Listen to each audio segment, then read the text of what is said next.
into German is going to translate. Cecile will translate from Tibetan into English.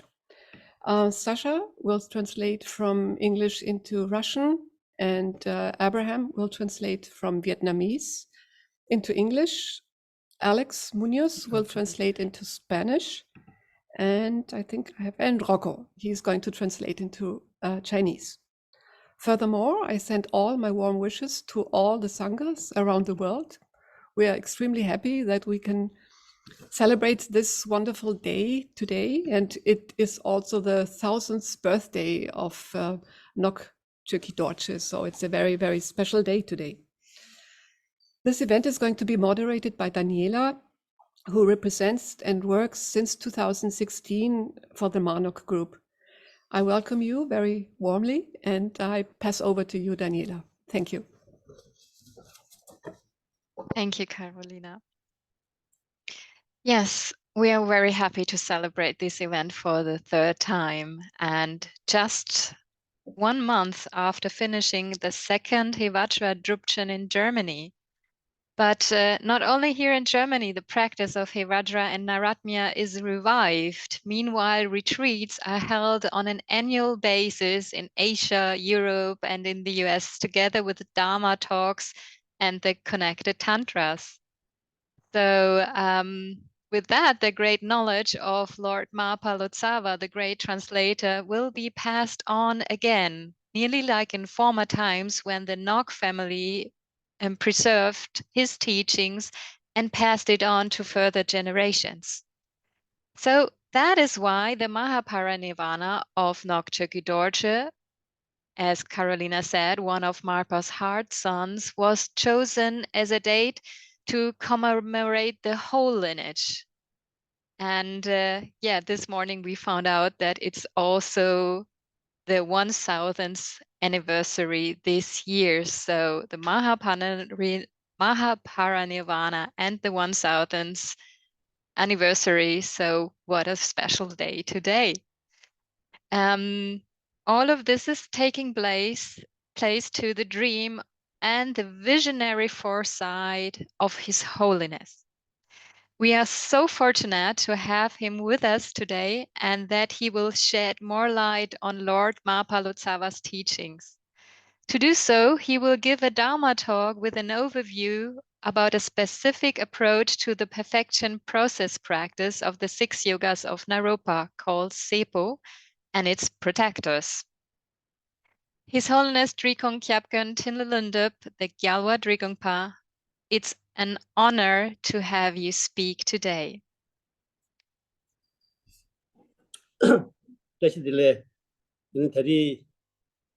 믹스기 드네 뭐 추구도지 기 드네 안양을린데는 로 동다직 신배기 투제 믹스지 돌아 드네 다리 유럽 지금까 유기 드네 다 추소소 밀라레바 추소리아 드네 다리 최소기 기에도르기 고라 아니 자기야 이제 고급 친구들 백업을 중 통마 3월로 다시들렸다 아니 뭐 주구도지기 네 망고기 기바디 니마들 샤베 네 문제다 다시들 수위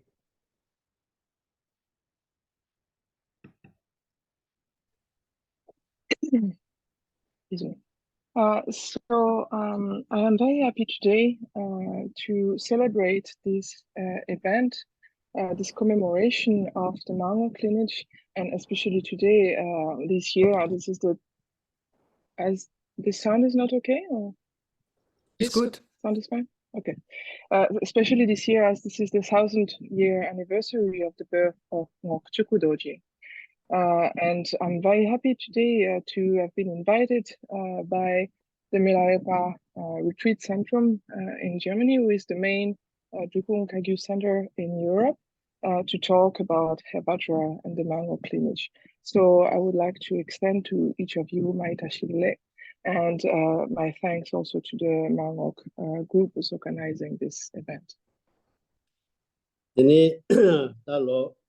로마 삼기폰에 드네 밀러레베 추소 로다리시 기어돌나 당매매기 줍신 수업하다 투순수 아니 당이 기림기 지단기 완다 드네 기림기 티 사바체시 로제만 돼야 되는 조림 기 티야기 체시 시도 인터리데 예데야 구티기나라 아니 말바 로사기 되는 세부 기 맹아 휘년디 엔조디 지sun 따르나데기 제베 담간주나 유베기 되네 나루 추주기 디 티들에도 디고라 에마 오전도 보셔야지 지단 담간란디 다 완톱 아니 기림 제 차네 조림 통해야 마도 자기가 가지고 먼저 해야 이 쉬기 탐지된 게 누구야리 이내야 엔터리디 다 subject madonska 인디 거기 모두 수지 아니 대수야 is. So this year at the Milarepa Centrum, and every year actually since 2018, they are organizing a Drupchen, great week retreat of Hevajra and Nairatmya. And also I have been given explanation on the generation phase, the Kyarim of Hevajra this year, and as well as the empowerment and some explanation. And next year I will be very happy also to give instruction on the perfection phase of that practice. And so today I've been asked to give some explanation, some introduction on the tradition of Marpa Lotsawa, especially related to the perfection phase, the doctrine of Hevajra and Nairatmya. And this in the Marpa tradition is called sepo, or mixing and transference. So these are key instructions that come from Marpa, as they have been explained in the text by Paranata. And we can find them, for instance, in the Damnatze or in the Kagunatze, which are collections by control. These are instructions on the that I have a different name, but that on the same topic than the six doctrines of Naropa, the Naro Chodruk. And so today, of course, I will give only an instructions because these are key instructions related to practice. So one needs an empowerment, one needs to have completed also the practice on the creation phase, the Kyarim. There are, of course, special samayas and vows related to these instructions. So I will not give anything in detail, but I will just give an introduction to that topic. 아니 지지줄 하다 마블로스기 담가 조림 탐제라더니 세와다 포베 다제르전제네 담가디 케버도 야 게바도지 티 세보시 다 용스 타바레스. In general, these instructions by Marpa Lotsawa, the translator from Lojak, are related to two kinds of practices that are called sewa and powa, mixing and transference. And so these are known under these names, these are practice related to the perfection phase of the Hevajra Tantra. 이 세부 내기 3조 시에바데 추구 겨와도지 창기 공배 주 아니 이히 칸로마 탐지기 닝기 맹아 닝규기 초 탐지 직도 되바 다 상하기 규디 상만로기 규디시기 닝부 콩기 닝부 지소 델로베 원민기 신내 젠탄에 특세 나로다발라 나네 대표 간증이 좀서 비원제베 남바데리스. These are instructions that originate with the primordial Buddha, Vajradhara. They were given to the wisdom dakinis, and they are the heart of these wisdom dakinis. And there are also instructions belonging to what is called the Nyangu, the oral tradition, and the heart of all the Tantras, of the highest yoga class of Tantras. So these instructions were gathered, received from the wisdom dakinis by Tilopa transmitted to the great Indian master Naropa, and then were introduced into Tibet by Marpa Lotsawa. One step mengas ya di chidari yinsena gomne sangyabe tabla sewa shi sewa na magumbar sangyabe tabla pawa shi yongstaba yins. If one sums up these key instructions of Seppo, one could say that instruction on sewa, on mixing, instructions through which one can reach Buddha the enlightened state by meditating, and instruction on powa, transference, instructions through which one reach Buddha the enlightened state without meditating. Seppo mengas nyaki menga sikdi any tanda conditions tanda tenya ki su di tsingnyung ji and tanda geba yana yu xian du ma den ba ba ta and this several chibatel mengas yoris. The word menga in Tibetan, which is translated here as key instruction or pith instructions, means that it's pith instructions. It's in very short words, in a very short sentences, very short instructions. There is a very profound and deep meaning that can, without much effort, bring very great results. Chenpo tara nade ki zebe gedor maluk ki tiyik tumi nyesan se yegi di tanda naru chujuk ti di ene kanjen kinte sung yoresna kanjen jongsu naru chujuk tiyik pe mangbu inje yores yine tarik di ene maluk di sebutik di ene Marpa Lotsawa ki sheba tumu ma yiba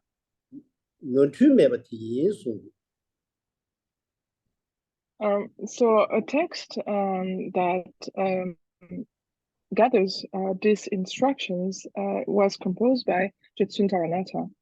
It's considered to be a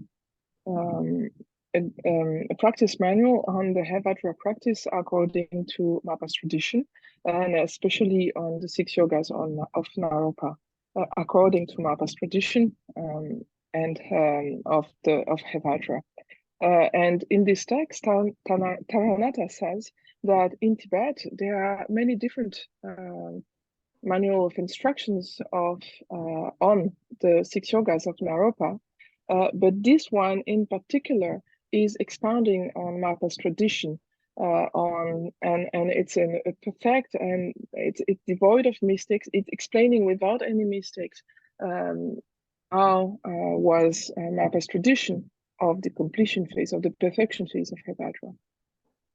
In Mardon Chugi Lojo Gikambum Nala, and the Dumu Chujuk Gola Kindeso Yorasana, Pardo di Lam, the Dumu Lam Soxing is, Naru Chujuk Dumugi Yamneti, the Naru Chujuk Changme, you saw Dabugi, Soxing Dabudi, ye that is so cheap, Namgi Chashinal, the Otu Yamnechi.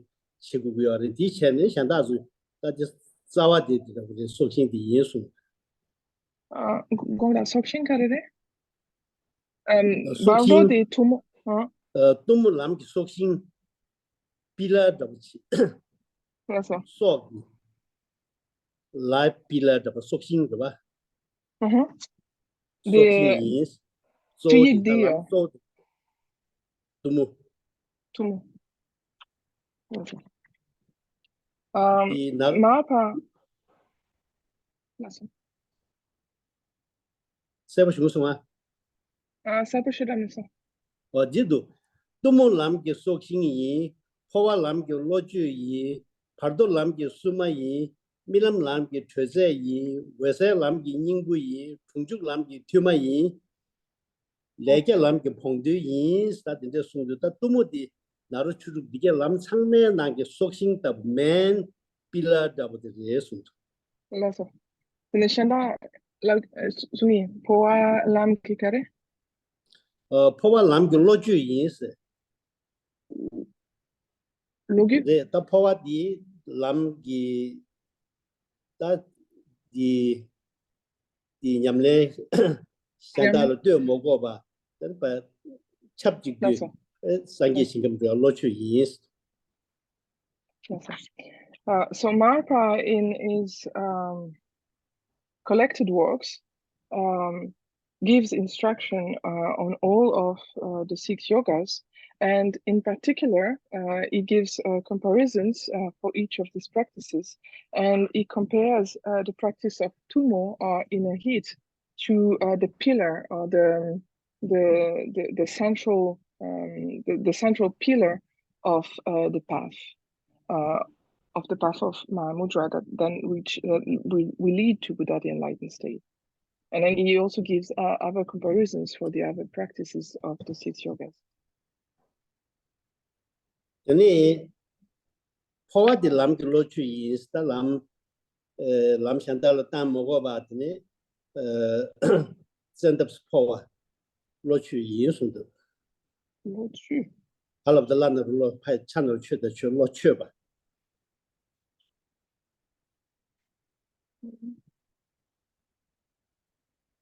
Sangha, do you remember what this means? 포와디 디 냠랭기 디 람기 로추 포와디다 계직주 람샨다 땜모 디부시 센답스 상겨와 람르바. Poa, the practice of transference, is like, I'm not sure what the word means, but I would say like the quick path to Buddha, the enlightened state. Is that correct, Your Holiness? Lord Chu. 파도 람기 수마 이스 파도 라당 안서 디 야냠레드스 파도 디남 디 수와 칭예도 수마 이스. So the practice of the bardo, or the intermediate state, is the protector of the path. 수와 체버바. Suwa. 세치마 치메람도 수와. Oh, is what? Sorry, is what welcoming or bringing to the next life.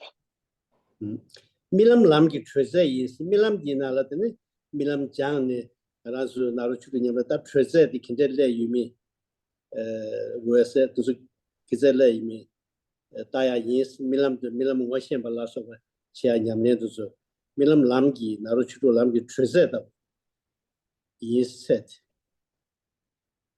second yu미 다야.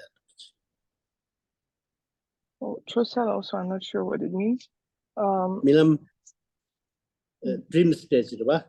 Yeah, that is clear. 디 에네 람다 디나로라 따지뭐 먹으시 고매야 여러바다 디에 람 토메 킨젤레도 딱지시야 트세다 우리 이사도 그랬어.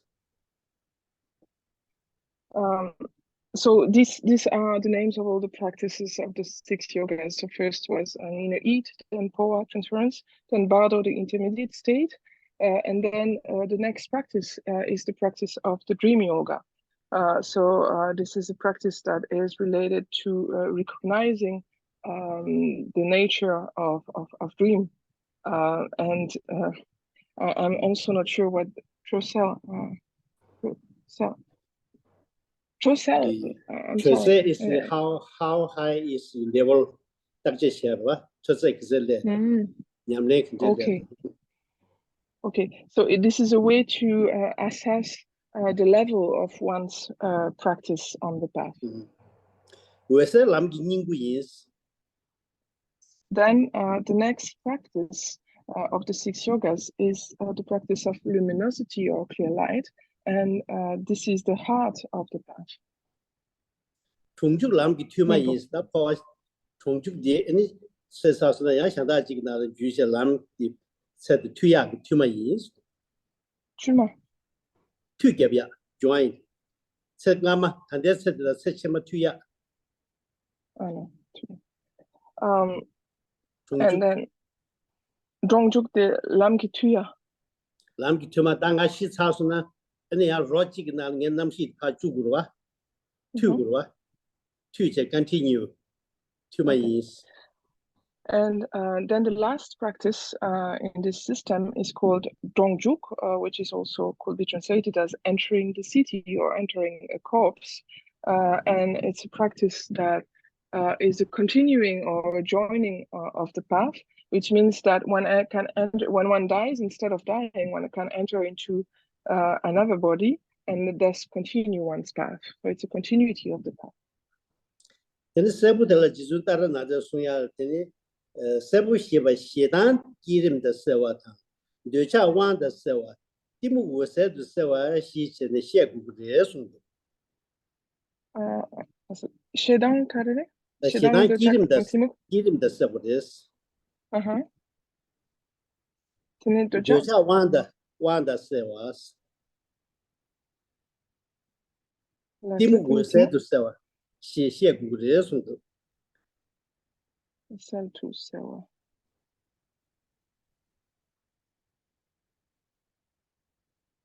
Okay.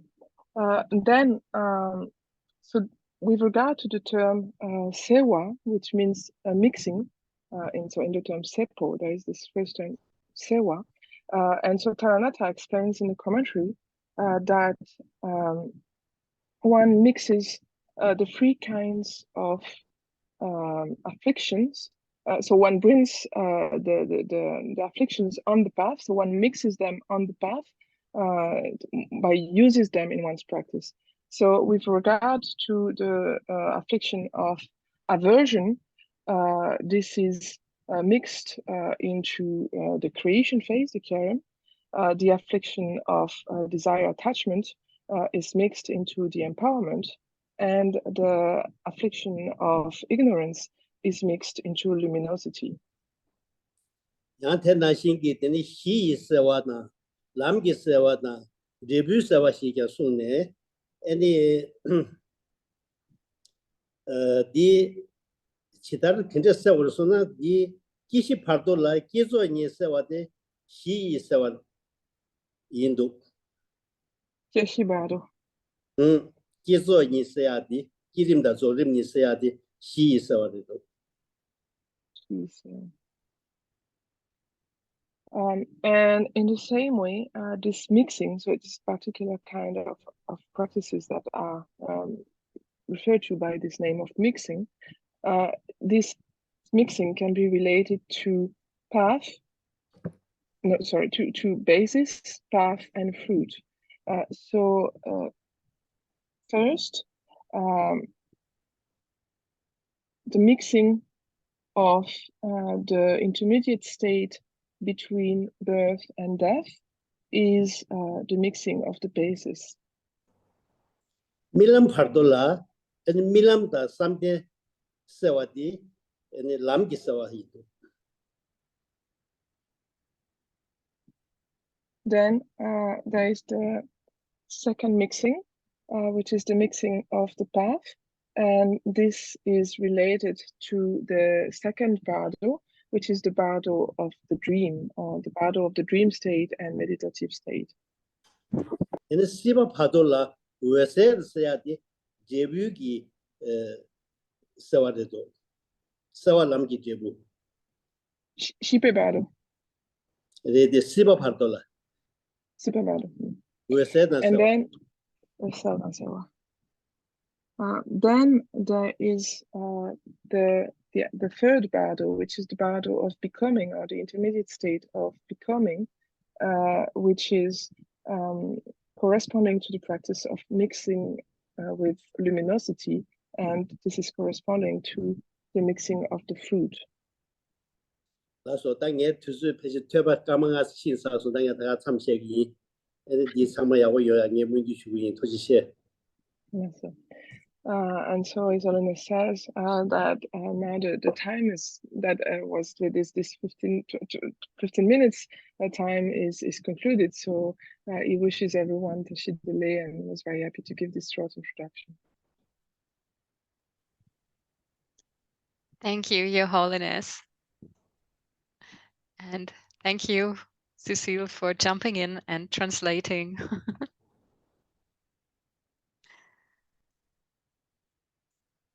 So,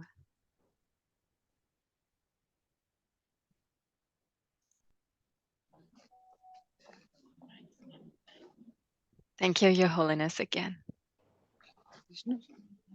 Our next speaker is His Eminence the 11th Chötse Rinpoche.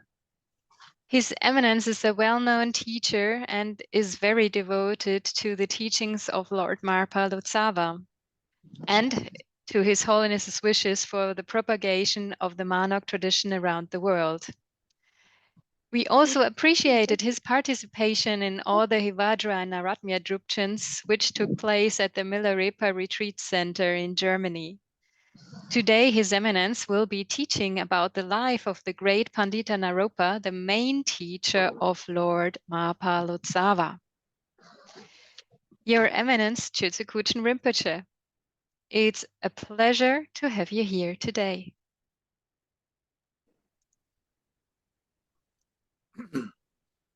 First of all, I bow down to my Guru, Vajradhara Javantigumba, and greetings to all fellow speakers and all the viewers here today. So here I made some notes, so I would like to share with all of you. So I've been requested to tell you about the life of great Mahasiddha Naropa today. Since in this digital age, we can find about his life story with a click in our phone and other gadgets. Therefore, I would rather like to share my experience about how I look at his biography and its role in my daily practices and experience. When I hear English terms as a biography and a life story of so and so person seems very plain, actually, to me. Even after adding the word extraordinary, the Tibetan translators, who were mostly great practitioners themselves, have used word nampar tharba, meaning liberation. So in Tibetan language, we say Naropai Namthar, which means liberation of Naropa. Just like its title, the biography discusses about how he got liberated and is very clearly meant for the readers who are practitioners and want to attain liberation. The Namthar, term Namthar or liberation can also be meant for the students.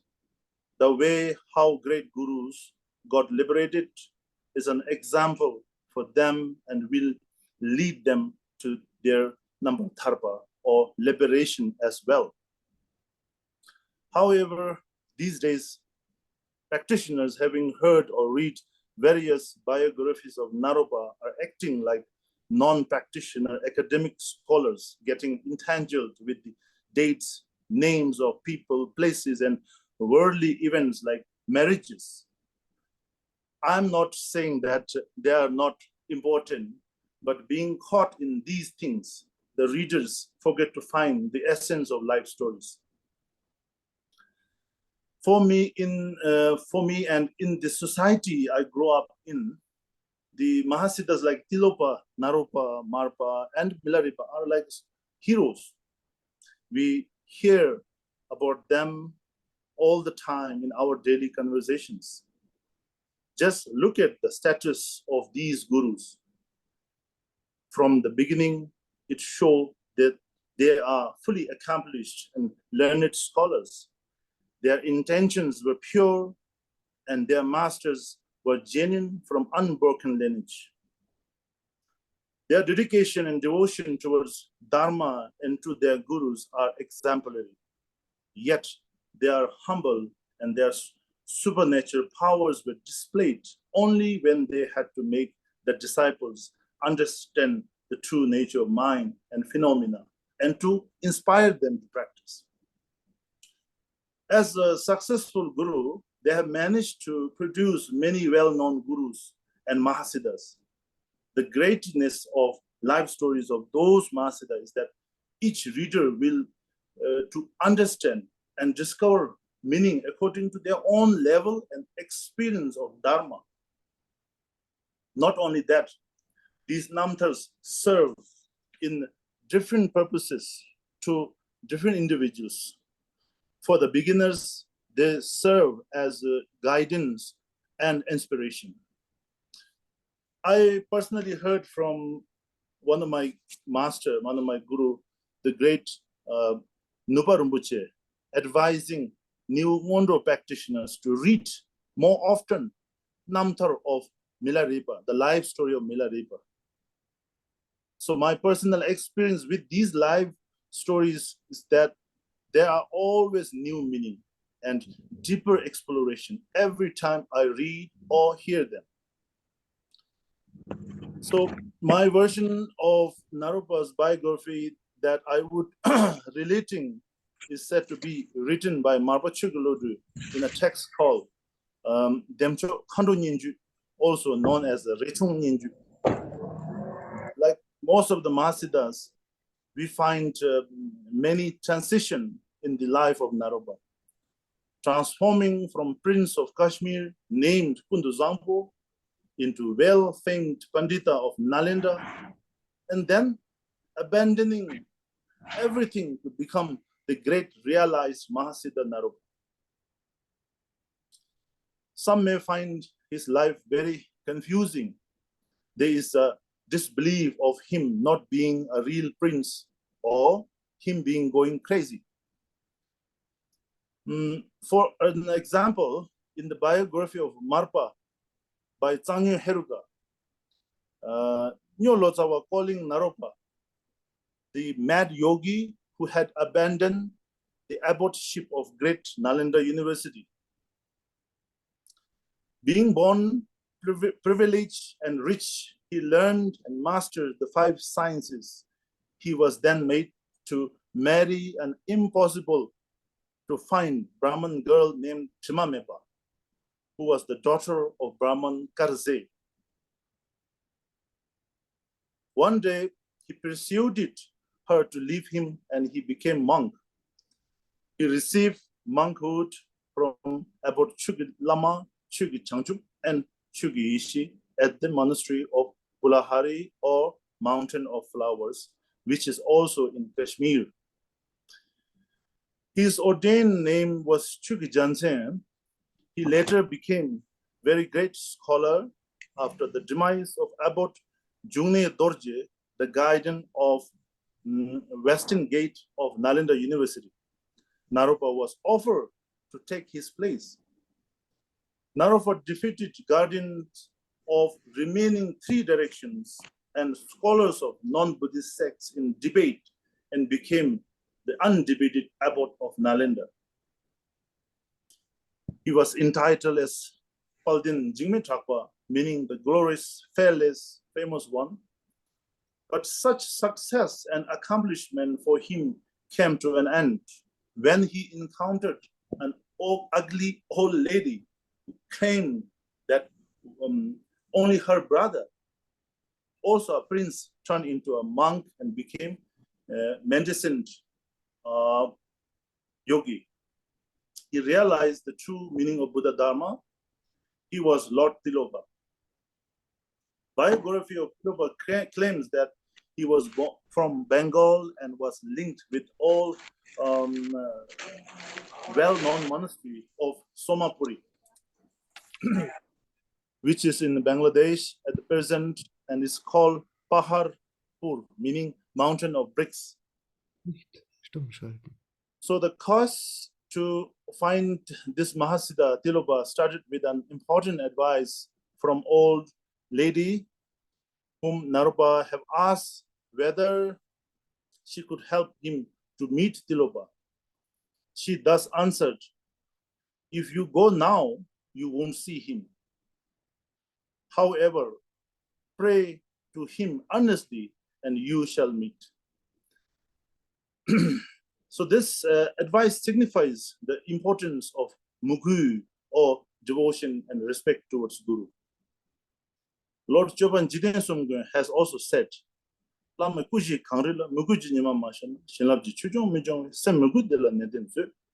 which means Lama is like a snow mountain and stream of blessed water will flow only if the sunlight of devotion and respect shines over it. Thus, always keep in the mind to have devotion and respect.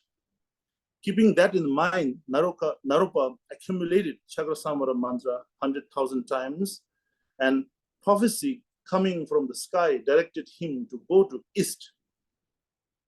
Hence, he journeyed from Bihar to Bengal, where he faced various tests. From Tilopa, that we know now as the 11 minor hardships of Naropa. Tilopa emanates as a crippled female cow and a dog infested with worms and blocked his way. Having no other options, Naropa walked over it, and immediately they vanished, saying, how can one meet Tilopa when he has a perception of oneself as a superior being and other as an unimportant creature? Then again, Naropa meets one man crushing another man's skull, who asks Naropa to assist him in doing so. He refuses, saying that he is an ordained monk with vow never to kill anyone. As earlier, both men vanished by saying, how can one meet Tilopa when he possesses rigid concept of I, my, and everything associated? Thus, Tilopa performed such a 12 manifestation as a test, which Naropa fails due to perception that he and the most of us hold rigidly. Being unable to meet Tilopa even in the 12 times, Naropa felt so sad and was about to kill himself. It was then Tilopa showed his true identity for the first time. Many readers might think that purpose of these 12 minor hardships are to test Naropa's devotion and purify his karma. But in reality, the essence of these hardships lie in the questions that the manifestation had asked before vanishing. These questions are actually instructions to Naropa and to all the future practitioners. In the Namthar of Naropa mentions that Naropa training had already begun from the day he encountered the female cow during his first test. One must also keep in mind that Naropa was already a great Mahayana practitioner. Thus, it is no doubt that Naropa was very familiar with the accumulation of merits, bodhicitta and shunyata, which Tilopa did not need to teach. It was Naropa's shibidrupa, or obscuration of wisdom, that needed to be cleansed. During the explanation of Ganges Mahamudra, Khenchen Kuncho Jansen, one of our guru, explains us that for the great learned scholars, a small hint, a sign, a sheer remover of obscuration can lead them towards the realization of Mahamudra, just like Naropa, who got realization after being struck by Tilopa's slipper. So in that process, initially, Tilopa gave him 27 sign instruction, 4 empowerments. Thereafter, Naropa had to endure 12 major hardships for almost 12 years that included several near-death experiences, such as task of jumping from the roof of Somapuri monastery, being beaten, cutting of limbs, even defiling his vow by marrying and then making him to offer her to Tilopa. A normal person will find them very extreme, inhuman beyond explanation, and inadvisable for many masters. However, for Naropa, overcoming the concept of duality led to his total submission that helped him successfully accomplish all the 12 major hardships.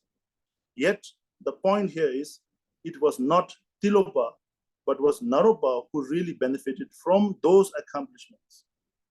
Those tasks were actually manifestation of Tilopa that were cleverly devised to remove the stubborn obscuration of mind that were there for eons and eons. As Naropa himself said, yogis who haven't yet perfected their capabilities, if tries to act like perfected ones, then they are mad. Therefore, it is important to know one's capacity, and the case of Naropa, it was possible only because of skillful master like Tilopa. The final part of Naropa seems to have linked with Mahapandita Atisha. In Ngok Lotsawa biography mentioned, Naropa passed away 20 days after traveling to southern India. Atisha bought some part of his cremated ashes that were kept inside the stupa of Nyethang, Tibet. Therefore, it suggests Naropa to have passed away in the same year Atisha left for Tibet, which is in 1040 AD, according to Blue Annals by Ngok Lotsawa. The legacy of Naropa were further carried by his disciples. In the biographies of Lord Marpa, we can find names such as Niguma, Chitripa, Pandipa, Gotsul Sherp Singhe as his disciples. Among them, the most renowned was Marpa Chugalodu, whom he had appointed his regent to Tibet. It was Marpa's effort that numerous sophisticated tantras such as Hevajra, Chakrasamvara, and the practice of formless dakinis, especially the 6 yogas of Naropa, came and flourished in Tibet. And in many other Himalayan kingdoms, many literally works of Naropa and Marpa had translated can be found in Tanjore. There are still many other that weren't included in Tanjore despite of him being in Indian masters. Same goes to Tilopa and Tibupa. Therefore, in the degenerate age times, circumstances are getting more and more difficult. Important teachings that our masters had practiced and translated and passed on, benefiting so many beings, are now on the verge of getting lost and corrupted. Fortunately, with a genuine concern by His Holiness Jawan Dringpa, as a torch barrier, has been working very hard for past decades in documenting, translating, and teaching the works of Marpa Chugalodu around the world.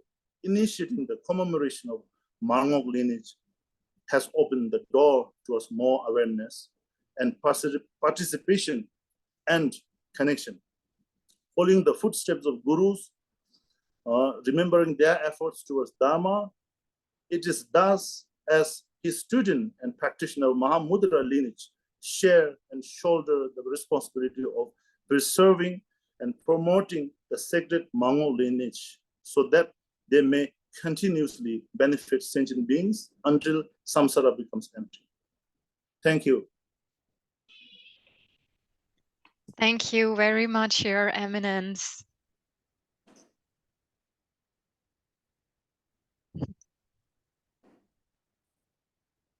So thank you. I couldn't say it better what we are awaiting from our next speaker, because you just said how important the Mar Ngok lineage is and how to preserve all of these teachings, and especially the hard work and hardship of His Holiness. So when I was searching for someone who could talk about the Mar Ngok lineage, it turned out that we have actually the best scholar right beside us. So that is why I'm very happy to introduce to you Dr. Cécile Duché for the second time at a Commemoration Day. You just saw her translating, and to let you know, she has been researching the early history of the Kagyu lineage and published a book on Marpa's biographies.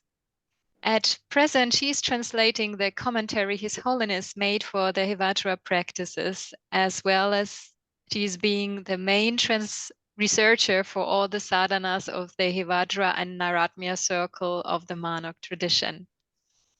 Cécile Deschet will give a short overview of the history and spiritual approach of what is called the Mar Ngok tradition.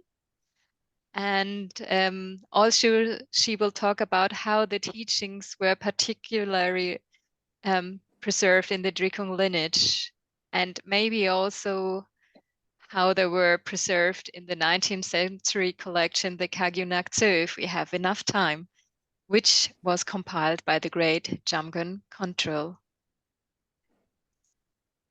Thank you, Daniela, for the kind introduction. And thanks again for organizing all this. I'm very honored to speak after His Holiness Chögyam Rinpoche and Chöze Rinpoche. So thank you very much for this opportunity. So hopefully it will be short and not too long and not too quick. I'm doing my best for the translators.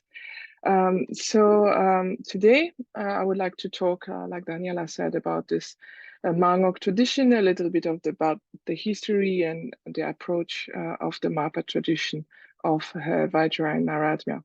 So first, what does it mean, Mar Ngok? So Mar Ngok or Mar Ngok Kagyu, Mar is for Marpa, of course, Marpa Lotsawa, that we've talked about quite a lot already today. And Ngok is for Marpa's main disciple, one of the main disciples, who was called Ngok Chöku or Ngok Chodor in short. And he had a family, a son, and then later, it was a family lineage, so which is called Ngok. And so this name for this tradition, it's not very widespread, but it's known also in the Tibetan literature as Mar Ngok, so from Marpa and the Ngok family lineage. And then Kagyu, of course, that's a term which is very well known in the Drikung Kagyu, Karma Kagyu, and all the Kagyu lineages. So Ka, in general, the meaning of Kagyu means oral, Ka, transmission, Gyu, and it's also a short term for Kabab Shi Gyupa, or the lineage of the four Shi Kabab, currents of transmission. And this is what His Holiness was talking about, that Tilopa received many kinds of mengak, of key instructions from the wisdom dakinis and coming from Vajradhara and various masters. So there are four main traditions or four main currents, which are the Kabab Shi that he synthesized, gave to Naropa, and then this went on to Marpa and Tibet. So in short, the Mar Ngok Kagyu tradition is the lineage descending from Tilopa and Naropa, and then went on to Marpa and was continuing to be transmitted and continued to be transmitted in the Ngok family lineage through Marpa's disciple Ngok Chodor. So Marpa Lotsawa, just a short introduction. He lived in the 11th century. This was the second spread of the teaching after there was this time of disappearance of the teaching from Tibet after the Tibetan Empire. He was one among the many translators who went to India in the 11th century. He spent quite a long time there, about 20 years. He is known to have done 3 main travels to India. And he brought back to Tibet many key instructions on various tantric systems, the creation phase and completion phase, like we saw earlier. He was the disciple of several masters, and among them, the main two, the most famous, were Naropa and Maitripa. And in Tibet, he was the founder of the Kagyu lineage. A short way to describe Marpa's masters, Marpa's Indian master, is this description that we find in a Dharma history, which is called the Lorong Chojong. It says, in general, Marpa had in India 108 gurus. There were 50 exegetical tradition holders, that is to say, masters that were giving explanation on the Tantras, and 13 who were definitive changers of appearance, who had the capacity to change the appearance of things. In particular, there were 4 noble gurus, Naropa, Maitripa, Shantibhadra, and Jnanagarbha. So these four are the four main masters from which Marpa received his transmission. And among them all, two were unrivaled, the two main ones, and these were Naropa and Metripa. So now on to Marpa's disciples. He had several disciples, quite a lot. We're not sure how many, but maybe something between 50 to 100, but there are four which are very well known, and they are called the four pillars. Among these four pillars, so this is a representation of these four pillars. The most famous is, of course, Milarepa from Gumtong, who is represented here on this drawing. And he is considered to be the holder of what is called sometimes the Dubgu, or the Praxis lineage.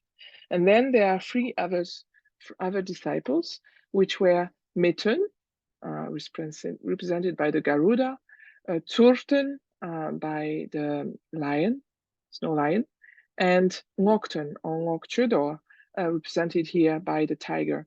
And these three are considered to be the holders of the Chöku, or the explanation lineage.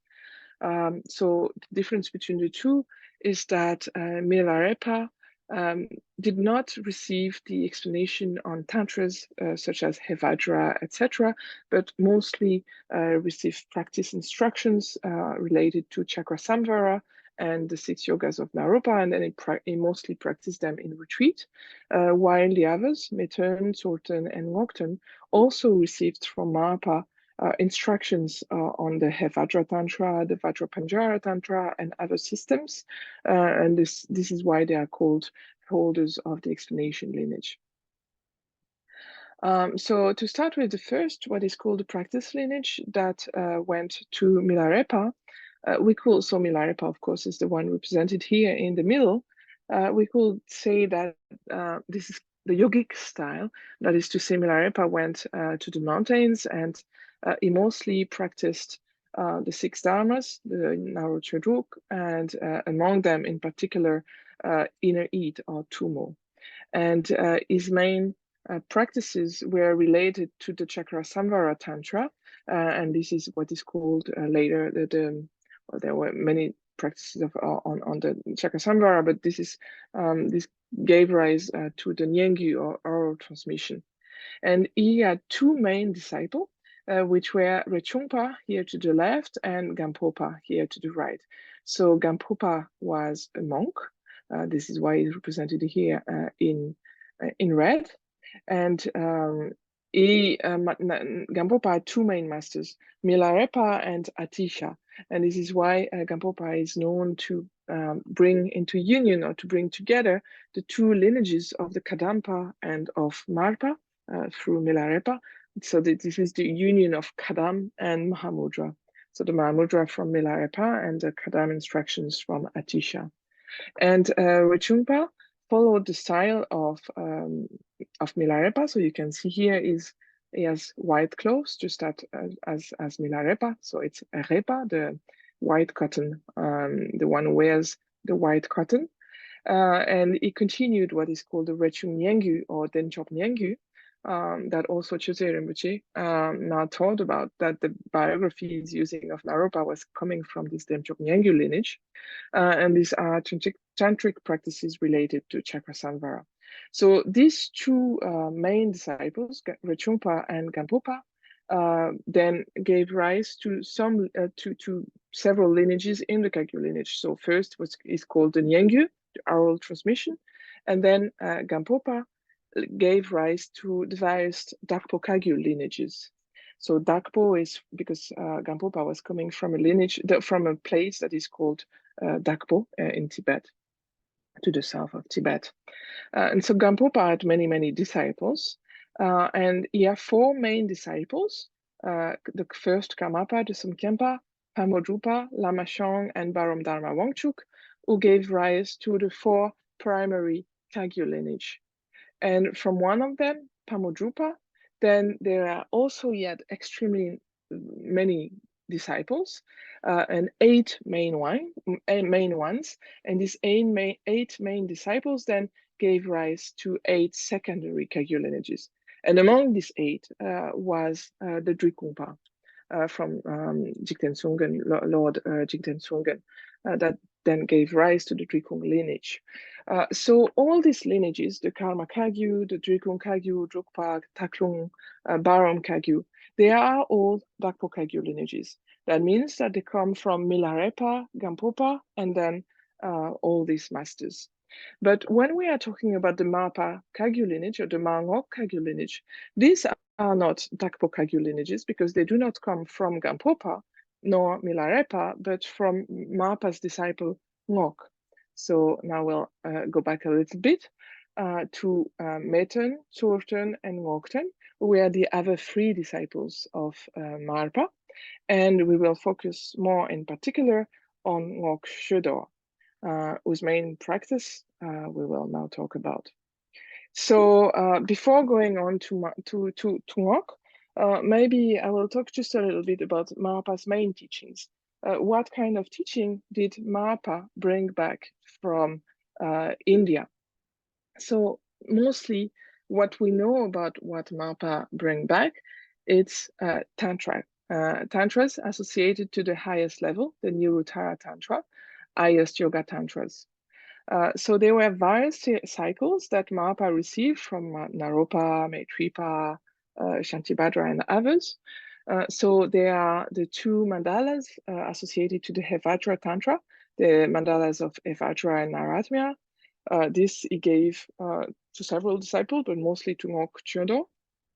There were the mandalas associated to the Guya Samaja Tantra, and this he gave mainly to Tsorten. Mandalas associated with, and also perfection practices associated with Chakra Samvara. This he gave mostly to Milarepa. And Mahamaya, Chatushpita, these ones he gave mostly to Ngok Chödor. And Marpa was very well known for the power or the potency of his key instruction, his Mengak, that His Holiness taught about earlier, and that then brought this Stepo system. So these key instructions coming from Naropa were known as very powerful, and they were related, of course, to the perfection phase. So these practices that we talked about, Tumo and the illusory body, dream yoga, etc. So this is one of the specialty that it was that the Dakpo Kagyu lineage was known for, the 6 yogas, and also the Ngokpa Kagyu lineage, and here it's called Sepo. So just a short description of the Hevajra practice in Marpa's tradition. So this is a Marpa, this is a Hevajra representation of Marpa's tradition. This is dated to the late 15th century, because the last master here you can see is the 4th Shamar. Here in the middle is Vajradhara, then Tilopa, Naropa, and here you can see here in bigger, it's Marpa. Then here is Ngok Shödor, then his son Ngok Shödong Dorje or Ngok Dode, and again his son Ngok Gyalsa Torme. So this you can see them on the top is the first masters, and they are these first 4. They are master of the Ngok lineage. And then here on this presentation is the Karma Kagyu lineage that goes to the 4th Shamar. But there is another lineage that is also only going through Ngok masters until a little bit before the 4th Shamar, but we will talk about that later. So you can note this representation of Hevajra, which is typical of the Marpa Kagyu, of the Mar Ngok Kagyu. He has 4 legs, and the 4 are on the floor. I mean, the first 2 are on the floor with the left stretch, the left bend and the right stretched, and the 2 back legs are in dancing position. And this is a little bit different from the Sakya tradition. In the Sakya tradition, according to Virupa's key oral instructions, you can see that the representation is different. The 2 left legs are up, and the 2 right legs are down. So this is a very easy way, if you spot a tanka of Hevajra, to recognize whether it's Marpa Kagyu or Sakya. If it is like this, it is Sakya. If it is like this, it is not sure, but it is mostly Marpa Kagyu. sometimes not, because this is actually according to the Tantra, to the Hevajra Tantra. So it could be others, but if it is like this, it is Virupas. Okay, so that was just a short presentation. And then another very special tradition of the Mar Ngok tradition is the practice of the protector du Solma that Weston Harris Senge will talk about later. So I will not talk about this more now, but also here you can see on this representation that on top, these are Ngok masters. This is here Naropa, this is Marpa, and this is Ngok Dode. So you can find them here on top. Okay, so now on to the Ngok family and the Ngok family lineage. So they were elders of the Chöku, of the explanation lineage. And first, the first is Ngok Chodor, Marpa's disciple. He was born in 1023, which is exactly 1000 years from now. So I would like to thank Carl for, as usual, spotting the year and spotting the date that this was 1000 years. So thank you, Carl, for spotting that to me today, to us today, and making this even more precious that this is actually 1000 years that Ngok Chodor was born. So Ngok came from a very ancient family, a noble family, who had its roots in the Tibetan Empire in the 8th century, Tibet. He received lengthily on many occasions Marpa's explanation and transmission. And for him and his later family, the Hevajra Tantra and the transmission of Hevajra was very important. His own yidam was Nairatmya. He was following the style of Marpa, that is to say, a lay practitioner with a wife and children. We know only of one child. There were two. There was one daughter and one son, but we don't know anything of the daughter. Very often nowadays, he's known because in the biography of Milarepa, at one point, Milarepa doesn't receive teachings from Marpa, so he goes to Ngok. And this is how we know Ngok, but of course, for us in the Ngok group, in the Mar Ngok group, we know Ngok for other reasons. But for most people who read Milarepa's biography, they know him because Milarepa went to see Ngok and receive instruction from him also. Why celebrating him today? Because it's his 1000-year anniversary, like we said, and also actually because he passed away today in 1090, that is to say on the 3rd day of the 7th month. And just as an honor, a way of honoring Ngok Chodor, I will read the part in his biography that describes his death. So the biography says, when Ngok Dode, that's the son of Ngok Chodor, reached his 13th year, and his father, Ngok Chodor, was in his 68th year, just after sunrise on the 3rd day of the 7th month of a horse year, while wearing a thin cotton fabric, so that's a repa, also a white cotton, over his body, and carrying a small skull hand drum, a damaru, Ngok Dorje said, "I'm going to Kechara to catch her. Is there someone going with me?" And as no one answered, he did 3 circumambulation around the retreat place, and the retreat place is what you can see here in central Tibet, and I will show you a picture of that later.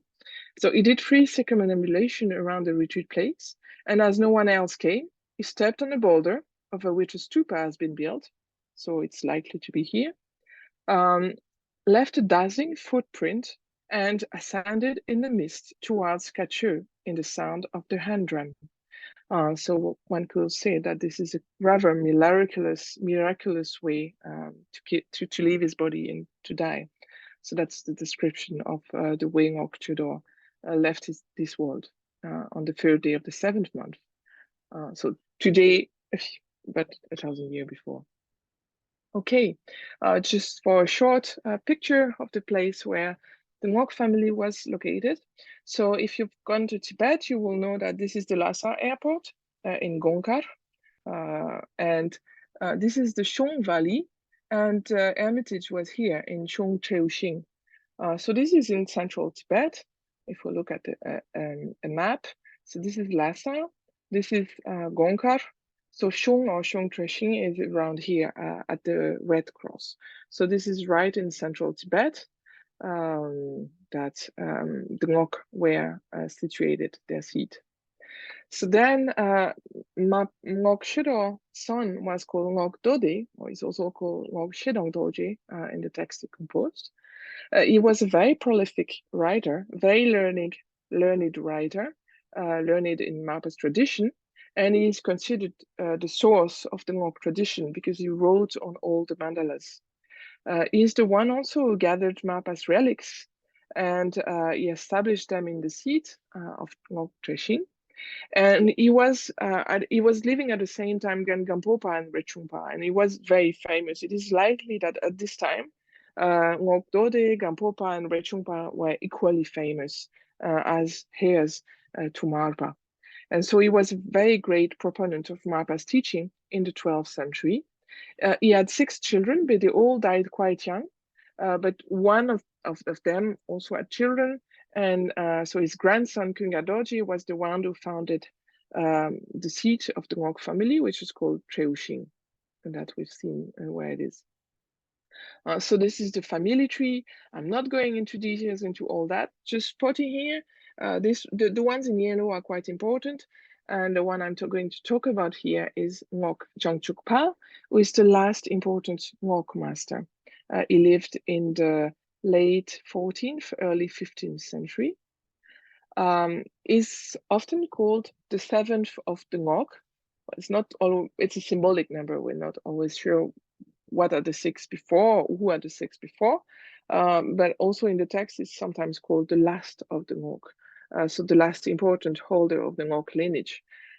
He was a very important holder and reviver and teacher of the 7 Ngok mandalas, which he was teaching very extensively in his seat. And he had many disciples. Among the most important ones are Tsongkhapa, the founder of the Gelug school, Ge Lotsawa, Lochen Sonam Gyatso that I'm going to talk about, the second Gyalwang Drukchen, etc. And so he was the last important Ngok master. And he had also students as political leaders, kings of Tibet. So this is why he was quite important. Okay, again that. So his most main students was actually a very important translator of the 15th century, who's called Ge Lotsawa Shenupal. He was also a master of the king of Tibet, of the Pamodrupa dynasty. And he had another very important disciple who was called Lochen Sonam Gyatso. And these 2 masters were really, really important masters of the 15th century. They had one disciple, well, they had many, but one of the most important one was the 4th Shama Rinpoche. And the 4th Shama Rinpoche is the one we saw on the Tanka before of Hevajra. And the 4th Shama Rinpoche was related to the Drikung lineage. And actually, he gave his teaching to the 16th Drikung throne holder, the Gyalwang Kunga Rinchen, who lived in the late 15th, early 16th century. And also to his successor and son, the Gyalwang Rinchen Punsok. And this Rinchen Punsok is actually part of the Hevajra lineage and a very important master in the Drikung Kagyu lineage. And after these 2, then the Hevajra tradition and the other 7 mandalas were continued to be transmitted within the Drikung Kagyu lineage. So this is why also today they remain quite important in the Drikung Kagyu lineage. So you can see here in this collage made by Carl that all the Drikung Tier seat holder who were part of the Hevajra lineage. So all of them. These are many of the Drikung Kagyu masters. So after the 16th century, the Ngok mandalas of Hevajra, Nairatmya, and Chatushpita, Mahamaya, and others were not preserved anymore into the inside of the Ngok family, but they were very much preserved in the Drikung lineage, also in other lineages, but the Drikung were the most important for these. And they were passed on in the Drikung lineage and also in the Karma Kagyu lineage. And they finally arrived to German Gongcho Lodotaye in the 19th century, who compiled all these mandalas in the Kagyu Akte, the treasury of Kagyu mantras. But even though they were transmitted in the Drikung lineage and then in the Karma Kagyu lineage with control, they remained less widespread than the other transmissions given by Gampopa in the Dakpo Kagyu lineage and Milarepa. And so they were not so widespread. And so actually, in the 19th century, they were on the verge of disappearing. So control made a great effort to spread, to develop them, but still they were not as widespread. And one reason for that, and I will conclude with that because His Holiness the Gyalwang Drikungpa Chetsong Rinpoche also had a great activity with regard to that.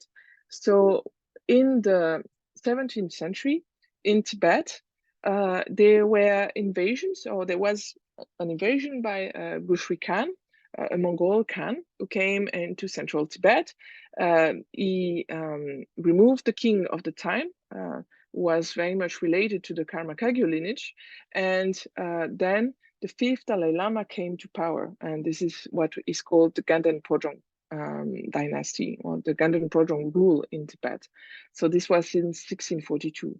And so at that time, when Gushri Khan came into Tibet, many of the libraries of the time were actually destroyed or converted, and the books were taken into Drepung Monastery, where the Ganden Pojong was. And so many libraries that were at close link with the Ngokpa Kagyu lineage, the Drikung Kagyu, the Karma Kagyu lineages, they were seized at that time. And the books, they were stored here in the Nechulakong in Drepung Monastery. And so when Kongtrul compiled the Kagyu Ngangtse in the 19th century, these books were not available anymore. But this temple, the Nechulakong, it was open. It was revealed, the books were opened, were revealed in the late 20th century and early 21st century. And then the volumes started to be republished. And His Holiness Chetsong Rinpoche also participated in the effort to retrieve some of the books from the Drepung Nechulakong library, and in particular the ones that were related to the Drikung Kagyu lineage and to Marpa.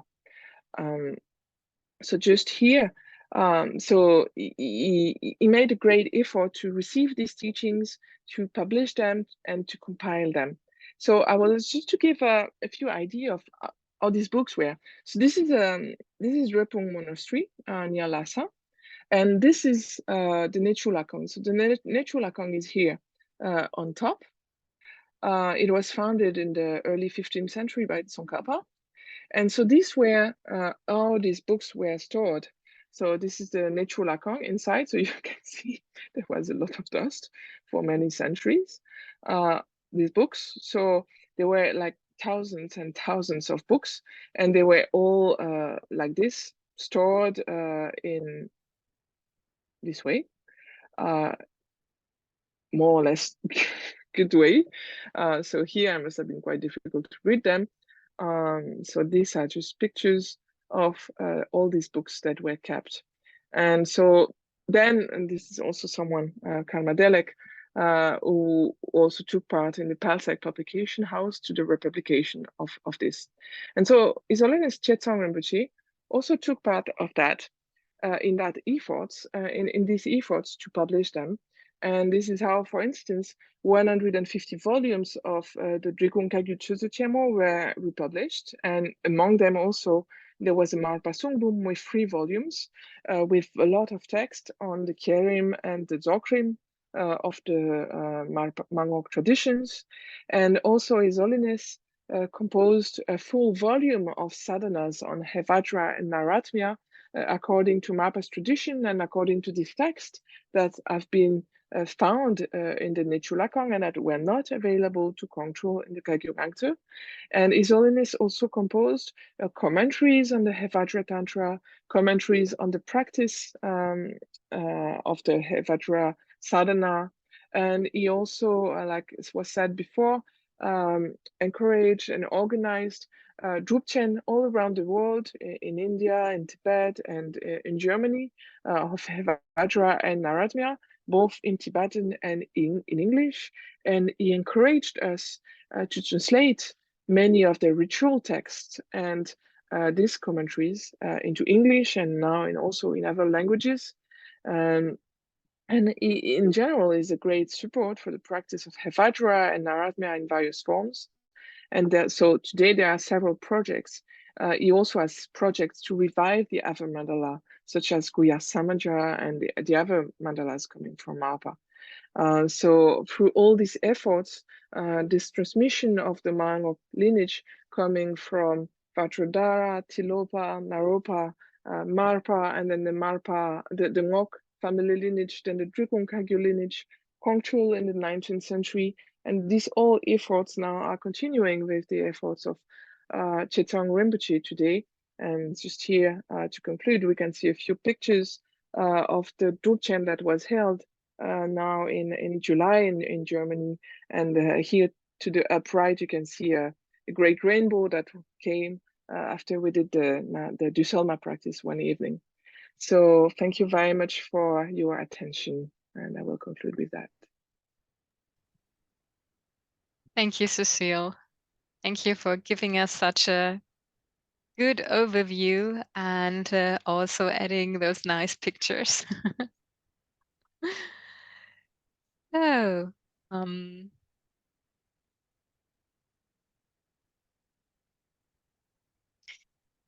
yes, so we are ready for our last speaker today. And to realize His Holiness's wishes, Weston Harris joined the Mar Ngok group as a translator in 2018. He has helped translate and edit several sadhana texts related to the Hevajra Nairatmya circle as a scholar of note in this field. At present, he is translating a large corpus of texts devoted to the projectors Düsselma in the Kagyu Naksu.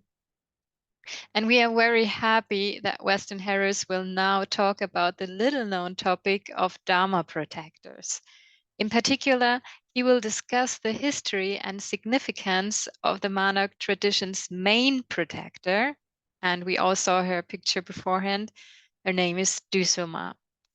As an expert in Indian and Tibetan history, art, and literature, he will lead us on a journey through stories and images, helping us better understand who Düsselma is and why she is so important in the lineage of Naropa, Marpa, and the Ngok Lamas.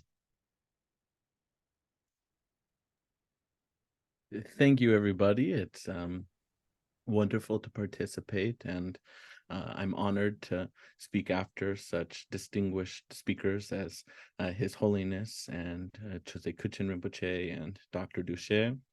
So let me just share my screen here and we'll get started. Okay, can you see my screen?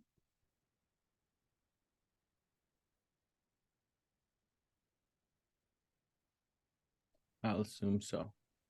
No, we cannot see your screen. Oh, you cannot. Okay. Let me try again then here. Screen share. Share. How about now? Yes, this is working. Okay, much better. So again, I'd just like to say greetings and tashidele to all in attendance. My name is Weston Harris, but my friends in Dharma call me Senge Drayang. I'm a doctoral candidate in the study of religion at the University of California and one of the head translators for the Mar Ngok project. I'm also working on a separate but related project, as Daniela mentioned, under Lama Repa Dorje Udzer to translate the entire section of the Kagyu Naksu devoted to the protector goddess Palden Lamo.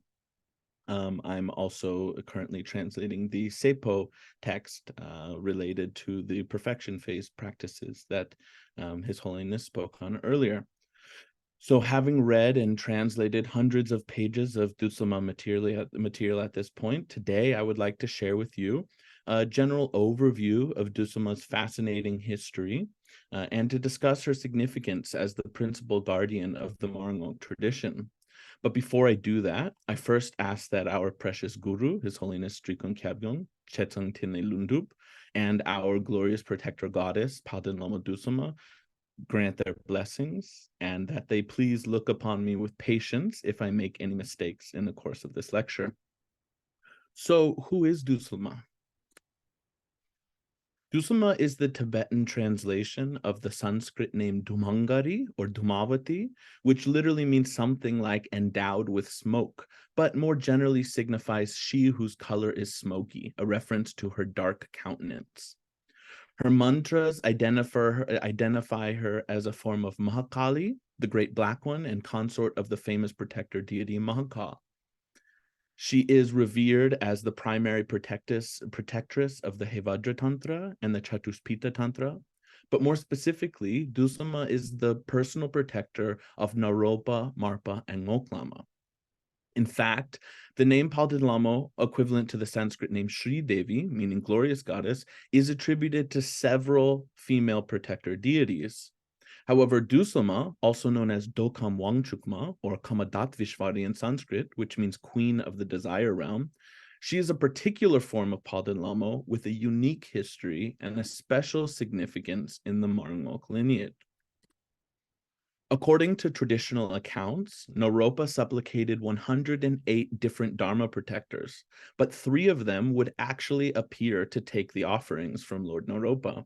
Those 3 that would actually appear were the Yakshi Chamundi, the lion-faced Dakini, and Palden Lama Dusulma. When Marpa tried to request all 3 of those protectors from Naropa, Naropa replied that he could only pick one. After much thought, Marpa decided to request the transmission for Dusulma, since she is the guardian of the Hevajra and the Chatuspita Tantras, and is thus the main guardian of Naropa's teachings. When initiating Marpa into the practice of Dusulma, Naropa made the following prophecy. He said, "O translator, you will obtain the supreme siddhi in the bardo of becoming, not in this lifetime. Your hereditary lineage will disappear like a rainbow in the sky, but your Dharma lineage will grow like the source of a river. This protector goddess will look after you. And in the future, you will have 4 great disciples, as Dr. Duché elaborated upon. In the future, you will have 4 great disciples. From among them will come one holder of the explanatory lineage. This protector goddess will serve as guardian for him and his lineage." Naropa's prophecy about the holder of the explanatory lineage is clearly referring to the first Ngok Lama, Ngok Chokudorje, or Ngok Chodor. In fact, the circumstances under which Ngok Chodor requested the Dusulma transmission from Marpa closely resemble Marpa's own interaction with Naropa. Traditional records state that Marpa possessed 3 main Dharma protectors: Dakini Kankatsal, the keeper of the skull garland Totrinchen, and the glorious goddess Dusulma. When Ngok Chodor tried to request transmission for all 3 of those Dharma protectors, Marpa told him to choose just one. Here we see this repeating theme of choose one from among 3. Reflecting on his master's special this is Ngok Lama, reflecting on his master's special relationship with Dusulma and her connection to the Hevajra and Chatuspita Tantras, Ngok Lama asked Marpa for the transmission of Dusulma. Overjoyed that Naropa's prophecy had come to fruition, Marpa fulfilled Ngok Lama's request, bestowing the entire Dusulma cycle upon Ngok Chodor and his son Ngok Dode. In that way, Palden Lama Dusulma became the principal protectress of the Mar Ngok lineage. In this Mar Ngok tradition, the exegesis of Palden Lama Dusulma is based on 2 authoritative scriptures. The first is the general tantra of the mother goddesses, the matrikas or the mamos, that is called the blazing tongue of Dakini flame tantra or Dakini Agni Jiva Jwala tantra. And the second is Dusulma's specific tantra, which is called the tantra that manifests the siddhis of Sri Devi Mahakali, or the Sri Devi Mahakali Siddhi Sarvakara tantra. The first is Enigma tantra, said to have been transmitted to the translator Chokro Luigyaltsen by the Dakini Dombi Kamala in the land of Oriana, while the second is a relatively rare tantra translated by the monk Lokashri in the presence of Lord Naropa.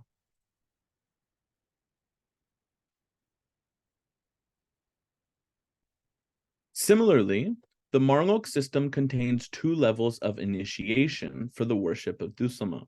The first is the ordinary permission blessing for the outer practice of Dusama, which is based on the gradual lineage, namely Vajradhara to Vajrapani to Nagarjuna to the bodiless Jnanadakini to Tilopa to Naropa to Marpa and so forth.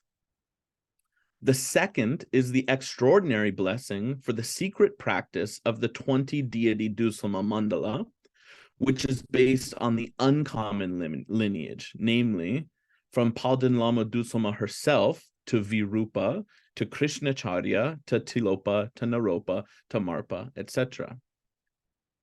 It is said that the glorious goddess Dusama appeared directly to the Mahasiddha Virupa while he was dwelling in the joyful grove charna ground. Having received the secret practice from Dusama herself, Virupa transmitted it to his disciple Kanhapa or Krishnacharya, who bestowed it upon Lord Naropa. Thus, from Tilopa and Naropa onwards, the two lineages were united.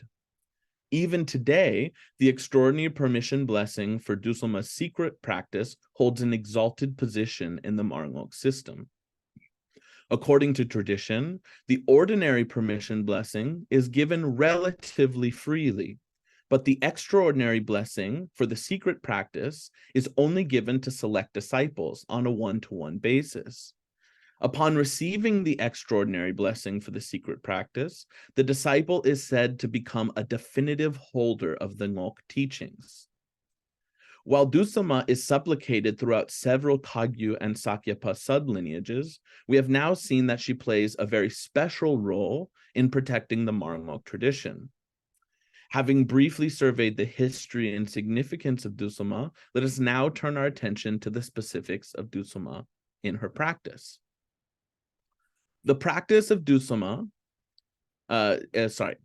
traditional expositions on the Tsawasum, or the three roots, say that the guru is the root of blessings, the meditational deity is the root of siddhi or accomplishments, and the dakini and the dharma protectors like Dusama are the root of activity. While different texts specify different kinds of activities, the four main are subjugation, enrichment, controlling or magnetizing, and pacification. These activities are not to be exploited for personal gain, but are instead enacted with compassion and bodhicitta. In this way, Dharma protectors aid practitioners on the path by clearing obstacles, magnetizing auspicious conditions, and fulfilling virtuous objectives. Moreover, they protect the Dharma by ensuring that initiates maintain their samaya. In fact, samaya and vows are the lifeblood of the practitioner-protector relationship. If the practitioner guards their samaya, the protectors will uphold their vow to watch over the practitioner and carry out their activities. In that way, the oath between practitioners and Dharma protectors resembles the archetypical vow sworn by the demoness Harati Mata, who was bound under oath by the Buddha. Harati Mata was a demoness said to dwell at Rajgir during the lifetime of the historical Buddha. She had hundreds of beloved offspring, but to feed them, she resorted to kidnapping and killing human children. The mother of those abducted kids supplicated the Buddha for help, so the Buddha devised a plan. He temporarily hid Harati's favorite son, Pingala, inside of his begging bowl. The distraught demoness frantically searched in vain for her missing child. With nowhere else to turn, Harati Mata herself supplicated the Buddha for help. In reply, the Buddha explained that if losing one child caused her such pain and despair, then she should similarly consider the collective pain of the hundreds of mothers whose children she and her own offspring had devoured. Realizing her misdeeds, Harati sought atonement for her actions. Thus, the Buddha bound her under the following oath. Harati vowed to protect the Dharma, and more specifically, to watch over all children and childbearing mothers. To this day, you can see new mothers taking their newborn children to the Harati temple on top of the Swayambhunath hill in Kathmandu. In return, the Buddha promised that he and his disciples would continually make vegetarian offerings to her, ensuring that her and her children would never go hungry and would never have to kidnap and devour children ever again. In the same way, many different Dharma protectors were bound under similar oaths by various Buddhas, Bodhisattvas, yogis, and yoginis. Just like in the case of Harati, protector practice is predicated upon the reciprocal principle of offering.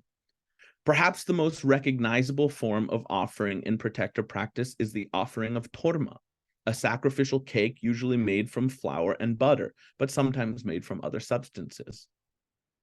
For example, in our Drikung Kagyu practice manual for Dusama, entitled The Victory Banner of Uninterrupted Teachings, a collection of prayers to Palden Lama Dusama, the offering of torma constitutes the heart of the practice. According to that manual, the practitioner first meditates on themselves in the form of their chosen deity, like Hevajra Nairatmya. They then visualize Dusama in front of them in a practice known as Dunke, or front generation. The practitioner then summons Dusama's wisdom aspects and unites the Samaya and Jnana Sattva of their visualization. With their Dusama visualization now fully empowered, the practitioner reminds Dusama of her vow in a rite called Damchak, meaning proclaiming the oath, or Damla Shakpa, meaning binding the oath. This is followed by offerings and praises. Next, the practitioner accumulates many mantra recitations, exchanging rays of light between themselves in the form of their chosen deity and the protector goddess Dusama. With these mantra recitations and the supplications that follow, the practitioner exhorts the protector deity to enact the entrusted activities. In technical vocabulary, the exhortation is known as kulwa, and the rite of entrusting the activity is called the trinletsolwa. Next, the practitioner recites prayers for mending broken samaya, a ritual known as kangwa, and then confesses and requests patience for any faults or mistakes. In other Dusama practice manuals, the mending of samayas and prayers of confession precede the exhortation and the entrustment of activities, but in the Drikung manual, the order is reversed. In any case, the wisdom beings then dissolve into the support image or depart for their natural abodes, and the practitioner offers the torma outside in a clean place. Finally, the practitioner dedicates the merit and recites aspiration prayers. As we have seen, the worship of Dharma protectors is fundamentally dependent upon vows and offerings. However, this is not merely an economic transaction or a quid pro quo exchange, for such schemes are based upon self-grasping and the idea of self-benefit. Rather, when the practitioner and the Dharma protector properly uphold their respective oaths, both parties embody the Bodhisattva model of working for the benefit of sentient beings. Through this system of vows and binding oaths, divinities of all sorts, even deities shared by other traditions, can be brought into the Buddhist fold and transformed into benevolent bodhisattvas and guardians of the Buddha Dharma.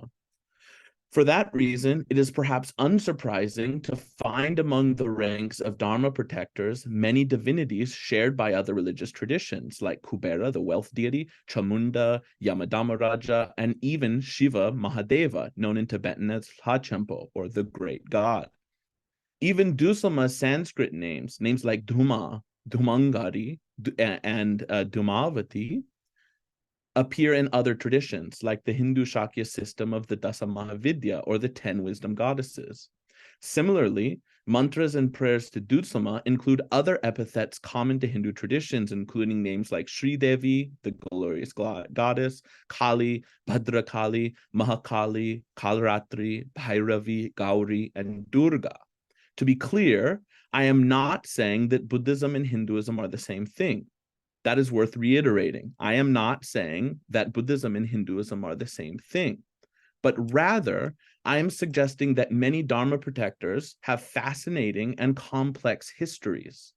More significantly, these examples reveal the power of the Buddha Dharma to transform even the most destructive, bloodthirsty, non-Buddhist demons or demonesses into Dharma-protecting, oath-bound guardians working for the benefit of sentient beings. On that note, I would like to conclude by reciting a translation of one of the most famous praises to Dusama, known as the Tilmarma praise, attributed to the Brahmin Vararuchi. While I do so, I invite you to gaze upon this Mar Ngok image of Dusama from the Dorje collection, which showcases Marpa Ngok Chodor and his son Ngok Dode, as Professor Ducher mentioned in her talk. While I recite the praise, I invite you to take note of the specific details in the prayer that match the image. Bho. In Tibetan, the seed syllable is sometimes pronounced jo. In Sanskrit, I'll recite it as Bho. Anointed with sesame oil, a single loose braid dangles alongside your alluring white metal earrings. You are fully adorned. Even your foot is graced with a chain-link fetter for an anklet. You are a wanderer, O goddess, who rides naked upon a donkey. You look upon others having realized the majesty of yourself. So who could fathom the meaning of your vast ocean of conduct? At the end of cyclic existence, when the smoke billows over blood and fat oozing from human corpses, you will swallow up all sentient beings with a sudden gnash of your terrible fangs. Kali, holder of a human skull, whose field of activity is accomplishment in yoga, you relish in the charnel ground. You are the subduer of demons, the one who eliminates fear of sickness and death, the sounder of a dreadful bell. You are well adorned with the crown of hero skulls. With a martial display, you severed the heads now strung as a garland around your neck. Your slender legs coil into dancing postures, extending from your shapely buttocks, which is framed by the rows of serpent kings now bound as your belt. Wielding aloft a spear and a sword, you become intoxicated with your blood beer and your eyes grow bloodshot. O Ratri, charnel ground wanderer, you are primarily accompanied by ghosts. A flayed elephant skin envelops you as an upper garment, and your lower garment is trimmed with yellow felt. Fresh human entrails adorn your full moon face, and bells jingle around your neck. Your body glistens, anointed with innumerable droplets of fresh perfume. Please protect me, you skull bearer, who severs human flesh with the gnashing chem-chem of your teeth. Terrible Rudra and Rudrani, devourers of human flesh, extraordinary. Having seen you, even the Matrikas, the Mamos, the mother goddesses, gasp in fear. With eyes anxiously darting to and fro, they bow to you. Dark-colored Bhadrakali, Durga, Kshama, to you, all the gods like Indra and so forth offer praise every single day. Even Yamaraja, the Lord of Death, trembles and prostrates before you. Since you engage with both human and non-human beings, taming them all without a single exception, one of your ears is pierced by 1,000 serpents whose umbrella-like hoods ornament you from behind. A lion, unlike any other, pierces the other ear, stomping its 4 feet on the coastlines of all 4 continents. The sun in the sky, endowed with 1,000 rays, resides in your navel. Behold, you are the fire blazing from the ocean depths, capable of drying up all the waters. To pacify all beings, Mahadeva abides in half your body. Durga, Gauri, Mahakali, you are revered by gods and demigods. No matter the ailment, merely by knowing your name, people become fearless in the face of such afflictions. The Lord of Death's wife, the mother of demons, you are the queen of the desire realm, Kamadattvishvari, protectress of the Buddha's teachings. Sri Devi, glorious goddess, I praise you. Thank you.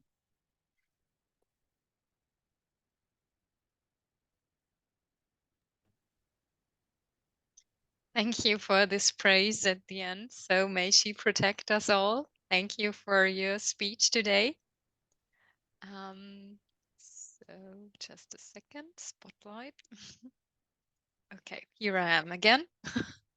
Hello, everybody. This is the end of our commemoration day today. And so I want to thank Holiness.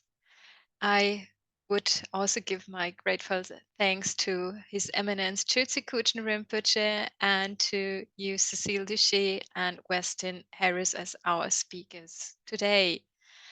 On behalf of myself and the Mar Ngok Committee, we would also thank the Gartenstiftung and its board for its great support of the various projects of the Mar Ngok tradition to revive this tradition. Our heartfelt thanks also go to the Milarepa Retreat Center team for the organization of this and other events. Without you, this would not be possible. Thanks to Sheila for the nice graphics. And today I really would like to thank our translators in this great heat everywhere around Europe and wherever you are, which you all made sure that people could understand these lectures today. In all, it was in 7 languages. And it's also my wish that people be inspired by all the efforts of countless individuals around the world who collaborated and participated. His Holiness and his motivations are the beautiful heart of the revival of the Mar Ngok tradition, and all the participants in making of these activities possible are no less important. And that is why I want to thank you all. May the teachings flourish and may the Mar Ngok family grow with every one of you. Thank you so much. And now I pass the microphone back to our host, Carolina. Thank you, Daniela. Also, besides of the center, I deeply thank His Holiness for his attendance, as well as to His Eminence, Chötsen Rinpoche, Cecile and Weston, for your attendance and the incredible and very inspiring talks. Thank you very, very much. To all the translators, as always, thank you very much. It was wonderful to have you here. And yeah, as Daniela also already said, without you, we couldn't understand anything. So thank you very much. And we admire your work. And Cecile, again, thank you for your spontaneous attendance. My farewell goes also to the Sanghas who are around the world and who have attended this day with us. Thank you so much to being here with us, and we already welcome you to the 4th commemoration day in 2024. And now, Daniela, I also want to express to you, to your moderation, and to all the organization, our thanks, and also by the whole Mar Ngok group. I already heard from Cecile that Carl also supported, so also to Carl, thank you very, very much for all the support. And also for everybody else who supported, Christy, Sheila, and yeah, it's always wonderful to have supporters. Thank you so much and see you next year. Bye-bye and have a wonderful weekend. Bye-bye. Thank you.